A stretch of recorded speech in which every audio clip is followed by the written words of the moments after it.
Jubilee hills ఉప ఎన్నిక polling అయితే కొనసాగుతుంది. సాయంత్రం 6 గంటల వరకు అయితే పోలింగ్ జరగనుంది. ముఖ్యంగా ఎల్లారెడ్డిగూడలోని నవోదయ కాలనీ పోలింగ్ బూత్ లో అయితే బీఆర్ఎస్ అభ్యర్థి మాగంటి సునీత, యూసుఫ్ గూడలోని కాంగ్రెస్ అభ్యర్థి నవీన్ యాదవ్ అయితే వారి యొక్క ఓటు హక్కును అయితే వినియోగించుకోనున్నారు. ఓటర్లందరూ ముందుకు వచ్చి వారి యొక్క ఓటు హక్కును వినియోగించుకోవాలని కూడా సూచించారు. షేక్పేట పోలింగ్ బూత్ లో అయితే దర్శకుడు రాజమౌళి కూడా వారి యొక్క ఓటు హక్కును వినియోగించుకోవడం కూడా జరిగింది. రైట్, ఇక ఇదే అంశంపై మరిన్ని అప్డేట్స్ అనలిస్ట్ కోటేశ్వరరావు అయితే మరిన్ని అప్డేట్స్ లైవ్ ద్వారా చేస్తారు. కోటేశ్వరరావు, చెప్పండి, అసలు పోలింగ్ ప్రక్రియ ఏ విధంగా జరుగుతుంది, ప్రస్తుతానికి అక్కడ ఉన్న అప్డేట్స్ ఏంటి?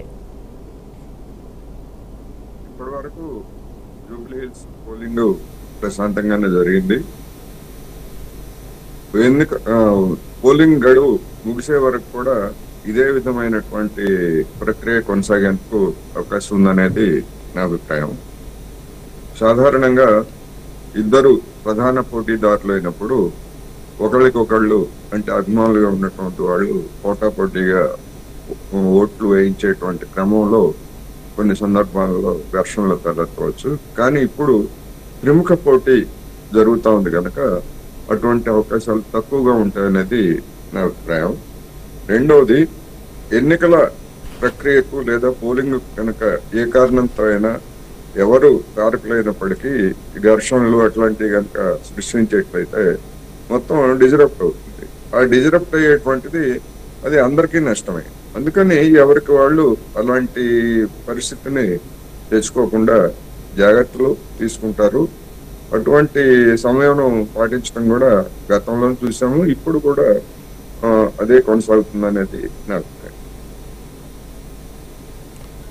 రైట్, కోటేశ్వరరావు గారు, జూబ్లీ హిల్స్ ఉప ఎన్నికల్లో భాగంగా 58 మంది అయితే బరిలో ఉండే అవకాశం కూడా ఉన్నట్లయితే తెలుస్తుంది కదా, దీనిపై అప్డేట్స్ ఏంటి, ఏం చెప్తారు, మీ అభిప్రాయం ఏంటి?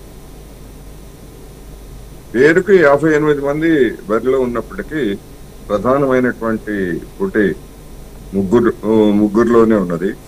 ఆ ముగ్గురులో కూడా తాజాగా వచ్చినటువంటి విశ్లేషణలు కావచ్చు, లేదా వివిధ వర్గాల నుంచి అందుతున్నటువంటి సమాచారం, లేదా రాజకీయ పార్టీల అంచనాలు, లేదా కొన్ని సర్వేల పేరుతోటి వెల్లడైనటువంటి అభిప్రాయాలు, వీటన్నింటినీ పరిగణలోకి తీసుకున్నప్పుడు ప్రధానమైనటువంటి పోటీ నువ్వా నేనా అన్నట్టుగా కాంగ్రెస్ బీఆర్ఎస్ మధ్య ఉన్నదనేది చెప్పొచ్చు.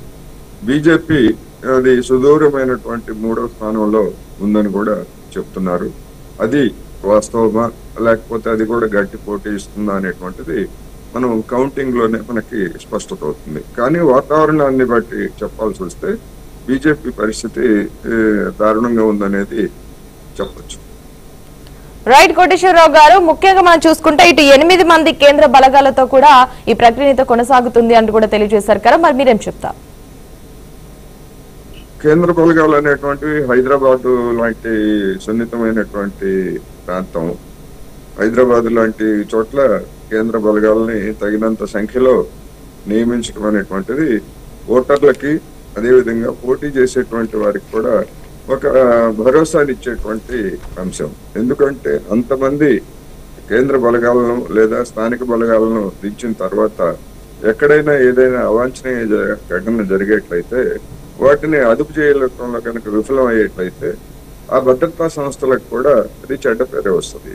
అందుకని అటువైపు నుంచి వాళ్ళు కూడా తగినటువంటి జాగ్రత్తలు తీసుకునే అవకాశం ఉంది కనుక ఎంత ఎక్కువ మంది భద్రతా సిబ్బందిని నియమిస్తే ఎన్ని బూతుల్లో వాళ్ళని అంత ఎక్కువగా, ముఖ్యంగా కొన్ని సెన్సిటివ్ ప్రాంతాలు ఉన్నాయి, అటువంటి వాటిల్లో ఎక్కువగా నియమించినప్పుడు ఖచ్చితంగా ఓటర్లకు కూడా ఇది ఒక భరోసాగా ఉంటుంది. మనం స్వేచ్ఛగా ఓటు వేయవచ్చు, మన ఇష్టం వచ్చినట్టు వాళ్ళకి ఓటు వేయచ్చు అనేటువంటి భరోసా కలుగుతుంది కనుక అది మంచి పరిణామమే అనేది నా అభిప్రాయం. రైట్, కోటేశ్వరరావు గారు, ఈవీఎం లోనైతే ముఖ్యంగా ఇటు సాంకేతిక లోపం కూడా తలెత్తే అవకాశం కూడా ఉంది అంటూ కూడా సమాచారం అయితే అందింది, మీరేం చెప్తారు దీని మీద? అది ప్రతి ఎన్నికలోనూ జరుగుతున్నటువంటి పరిణామమే. ఎందుకంటే ప్రతి ఈవీఎం ని గతంలో పరీక్షించే చూస్తారు కొన్ని అనుకోని అవాంతరాలు కావచ్చు, లేదా ఇతరత్ర కారణాలతోటి కొన్ని సందర్భాల్లో ఈవీఎంలు అసలు మొదటనే మొరాయించేటువంటి ఈవీఎంలు కొన్ని ఉంటాయి. అవి కాకుండా మధ్యలో ప్రాబ్లం వచ్చేటువంటి ఈవీఎంలు కూడా కొన్ని ఉంటాయి. ఇంతవరకు అలాంటి ప్రాబ్లం ఉన్నట్టు ఎక్కడ నమోదు కాలేదు. ఫిర్యాదులు కూడా రాలేదు. అందుకని ఆ రీత్యా కూడా సక్రమంగానే ఈ పోలింగ్ ముగిసేందుకు అవకాశం ఉండాలి అని కోరుకోవాలి. ఎక్కడైనా సాంకేతిక పరమైనటువంటి ప్రాబ్లమ్స్ వస్తే అక్కడ ఆ పోలింగ్ బూత్ లో గానీ లేకపోతే అది సెట్ చేయగలిగితే వెంటనే సెట్ అవుతుంది. లేకపోయేట్లయితే ఆ పోలింగ్ బూత్ వరకు మళ్ళా రేపు రీపోలింగ్ జరపాల్సి వస్తుంది. కోటేశ్వరరావు గారు, బీజేపీ నుంచి అయితే ముఖ్యంగా లంకల దీపక్ రెడ్డి అయితే బరిలో నిలిచే అవకాశం ఉందంటే కూడా అయితే సమాచారం అందింది. మరి దీనిపై మీరేం చెప్తారు? లంకల దీపక్ రెడ్డి అనేటువంటి సమస్య కాదు. అదే విధంగా పార్టీల వారీగా చూసుకున్నప్పుడు అభ్యర్థులు అనేటువంటిది ప్రాధాన్యత కలిగిన అంశమే కాదంటలేదు. కానీ అభ్యర్థుల కంటే ఇక్కడ పార్టీలు ముఖ్యంగా జనం చూస్తున్నారనేది గమనించాలి. ఆ విధంగా చూసుకున్నప్పుడు లంకల దీపక్ రెడ్డి గారు లేకపోతే సునీత గారు లేదా నవీన్ యాదవ్ ఈ ముగ్గురులో ఎవరు బలమైన వారు ఏమిటి అనేటువంటిది ఓటర్లు ఇప్పటికే నిర్ణయించుకున్నారు. కానీ గతంలో జరిగినటువంటి ఎన్నికలు, ఆ ఎన్నికల్లో పోలైనటువంటి ఓట్లు, వీటన్నింటినీ ప్రాతిపదికగానే మనం మాట్లాడడానికి పోవాల్సి వస్తుంది. ఎందుకంటే వచ్చే ఈ ఎన్నికల్లో ఎవరికైనా ఓట్లు పడతాయనేటువంటిది మనం ఊహించి చెప్పలేము. కానీ గతంలో జరిగినటువంటి ఎన్నికలు, వాటి ఫలితాలు, వాటిని బట్టి ఒక ట్రెండ్ మనకి స్పష్టంగా కనిపిస్తా ఉంది. అసెంబ్లీ ఎన్నికల్లో జూబ్లీ హిల్స్ నియోజకవర్గంలో బీజేపీకి వచ్చినటువంటి ఓట్లు చాలా నామమాత్రంగా వచ్చాయి. అదే లోక్సభ ఎన్నికల్లో వచ్చేసరికి బండారు దత్తాత్రేయ నుంచి కిషన్ రెడ్డి వరకు గణనీయమైనటువంటి ఓట్లని ఆ నియోజకవర్గంలో బీజేపీ పొందింది. అందువల్ల ఒకే పార్టీ ఒక ఎన్నికల్లోనేమో ఒక దారుణమైనటువంటి ఓటింగ్ తెచ్చుకుంది, మరొక ఎన్నికలో మెరుగైనటువంటి ఓటింగ్ తెచ్చుకుంది. మరి దానిలో అభ్యర్థులని బాధ్యులందామా లేకపోతే పార్టీని బాధ్యులందామా అంటే వ్యక్తిగతంగా అభ్యర్థులను ఎవరిని కూడా బాధ్యులు అనడానికి లేదు. ఎందుకంటే వాళ్ళంతా మంచి వాళ్ళు, లేకపోతే మిగతా పారామీటర్స్ మిగతా అభ్యర్థులతో పోల్చుకున్నప్పుడు వాళ్ళకి కూడా తగినటువంటి అర్హతలు ఉన్నాయనే పెట్టారు. కానీ ఓటింగ్ వచ్చేసరికి ఎందుకు పట్టడం లేదు అనేటువంటిది ఎక్కడ ఇంతవరకు గత ఎన్నికల్లో ఈ విధమైనటువంటి పరిణామం ఎందుకు జరిగింది అని బీజేపీ నేతలు ఎక్కడ మరి పార్టీ అంతర్గత వ్యవహారాల్లో ఏమన్నా వాళ్ళు చర్చించుకున్నారేమో తప్ప బహిరంగంగా ఎక్కడ అసెంబ్లీ ఎన్నికల్లో ఇంత ఓటింగ్ వచ్చింది, లోక్సభ ఎన్నికల్లో ఇంత ఓటింగ్ వచ్చింది, మరి ఎందుకు రిప్రజెంట్ కాలేదు అనేటువంటి అంశాన్ని వాళ్ళు ఇంతవరకు ఎక్కడ వివరించలేదు. అందువలన ఎవరి అభిప్రాయాల్ని వాళ్ళు చెప్తున్నారు. ఇప్పుడు అదేవిధంగా నా అభిప్రాయాన్ని కూడా నేను చెప్తున్నాను. దీన్ని పోల్చుకున్నప్పుడు గత ఎన్నికలే కనుక రిపీట్ అయ్యేటైతే అసెంబ్లీ ఎన్నికలు మళ్ళా బీజేపీ 25,000 దగ్గర 30,000 దగ్గర లేకపోతే ఇంకా తక్కువ దగ్గర నిలిచిపోయేటువంటి అవకాశం ఉంది.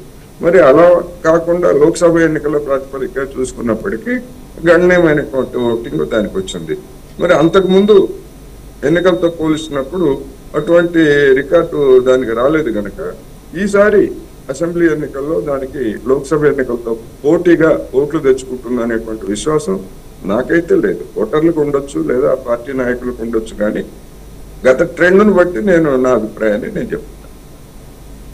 రైట్ కోటేశ్వరరావు గారు, మనం ఈ ఎన్నికల ప్రకారంగా చూసుకుంటే తొలిసారిగానైతే డ్రోన్లను అయితే వినియోగించడం కూడా జరిగింది కదా, మరి దీనిపై మీరేం చెప్తారు?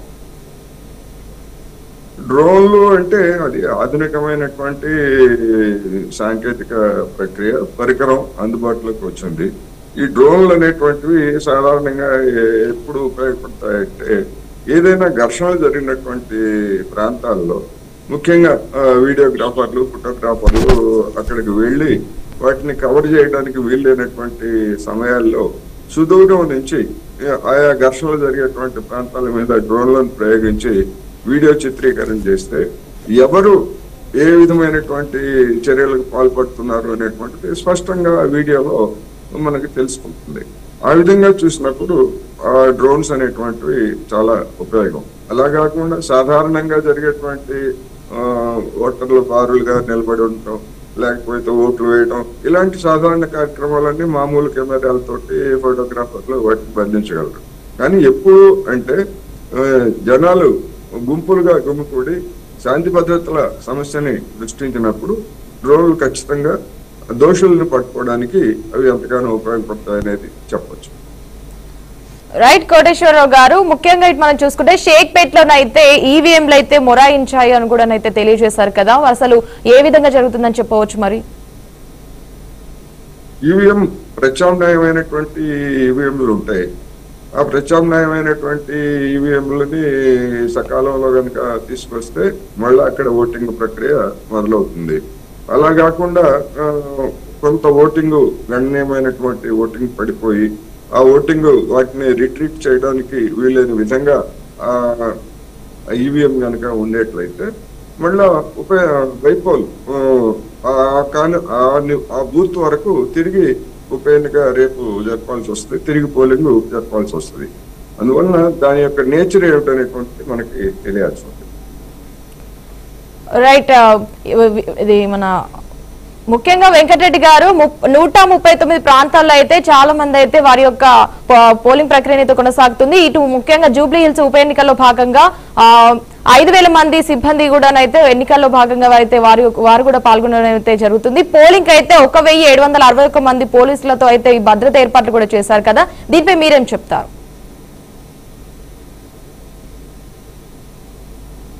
హలో హలో నేనా అండి? కోటేశ్వరరావు గారు.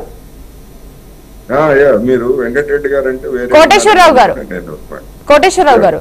ఇప్పుడు ప్రతి ఎన్నికలోనూ గతంలో జరిగినటువంటి ఓటింగ్ ప్రక్రియ లేదా శాంతి భద్రతల సమస్యను దృష్టిలో ఉంచుకొని భద్రతా సిబ్బంది స్థానిక పోలీసుల్ని అదేవిధంగా రిజర్వ్ పోలీసులను కూడా నియమిస్తారు.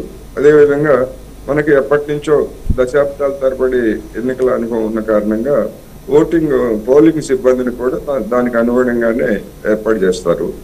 అది కాకుండా అదనపు సిబ్బందిని కూడా రిజర్వ్ లో పెడతారు. ఎందుకంటే ఎక్కడైనా ఏ కారణంతో ఎవరైనా అనివార్యమైనటువంటి పరిస్థితుల్లో సిబ్బంది గైర్హాజరైనా లేకపోతే ఏదైనా అస్వస్థతకు గురి కావడం ఇట్లాంటి కారణాలతోటి ఎక్కడైనా పోలింగ్ సిబ్బంది తగ్గేట్లయితే వాళ్ళని సబ్స్టిట్యూట్ చేయడానికి రిజర్వ్ సిబ్బంది ఎప్పుడు ఉంటారు. వాళ్ళని మొబైల్ వాహనాల్లో అన్ని బూతుల వైపు వాళ్ళందరినీ కూడా తరలించడం, ఎక్కడ అవసరమైతే అక్కడ డిప్లాయ్ చేయడం జరుగుతుంది. అవన్నీ కూడా మామూలు రొటీన్ కార్యక్రమాల్లో భాగమై ఆ విధమైనటువంటి ఏర్పాట్లు మంచిదే. రైట్ కోటేశ్వరరావు గారు, థ్యాంక్స్ ఫర్ అప్డేట్స్.